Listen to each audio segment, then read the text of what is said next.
my mind was that it was a horror movie, not an action movie, and it was about a massacre, not a battle scene. And so everything that works in a battle scene, in a horror movie, and in a massacre is the suspense of like the thing that's behind the gate. So we, reference Jaws a lot in this when we were making it. That fence was built as a means to save ourselves financially from having to see out there all the time. So you limited those kind of shots, so the shots where you see the outside and you see the weatherfront coming in. But it was also to create situations like this where you didn't know what was going on, and you could play the suspense, you could cut with the sound out, you could make it much more frightening when people run away. And then Zachary, who was standing in front of him, could look really pissed off and kind of slightly awkward. That's one of my favourite shots. I love this shot, yeah.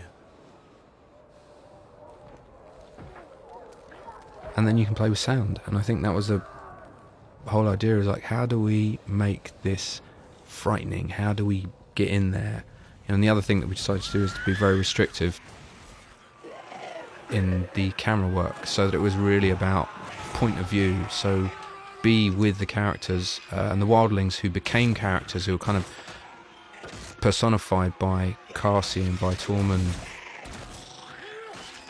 Each of the actors, each of these extras, they all kind of really got into the whole thing of being terrified and frightened. That's your 50 guys. Yeah, this is very cold water, immersion seats. It's about 60 metres deep, that water. Yes, and it was raining. When we arrived on set, it was torrential rains, and everybody said we shouldn't shoot, and we decided that we would. And it was actually one of the best days, I remember, Rowley, that we had. It was amazing, everyone getting in the water, 20 times? Yeah, absolutely. And do you remember we used to start our days in the dark, like, talking about what we were going to start off with? Yeah, and then at the end of the day, everyone used to be really, really not pleased about the fact that I would make them come and all stand around and we'd talk about the next day's work.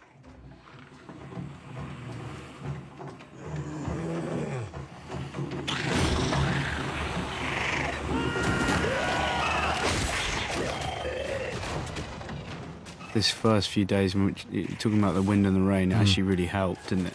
Yeah. It was amazing. Made everything like chaos, because the wind was up, the rain was up, and suddenly we felt what chaos might have felt like.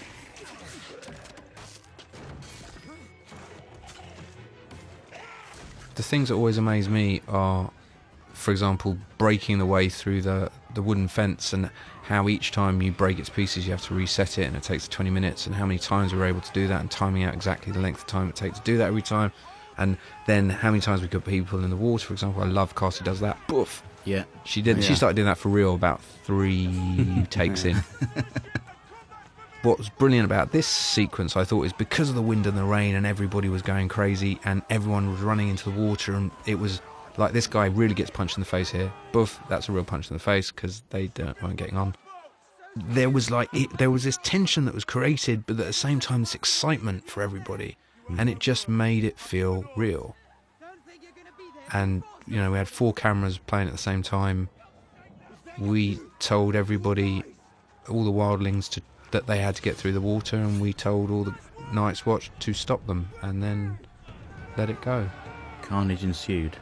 Yes. Special effects did an amazing job of keeping this atmosphere, this smoke and the snow going through every one of these takes. The weather was with us as well. It was raining that day. Yeah, it was raining that day. I remember you were wet. Yeah. No, I've got a big thank you coming up. Go. Do it. Because I did a little sword flourish, which you kept in, which I begged you on the day to keep in.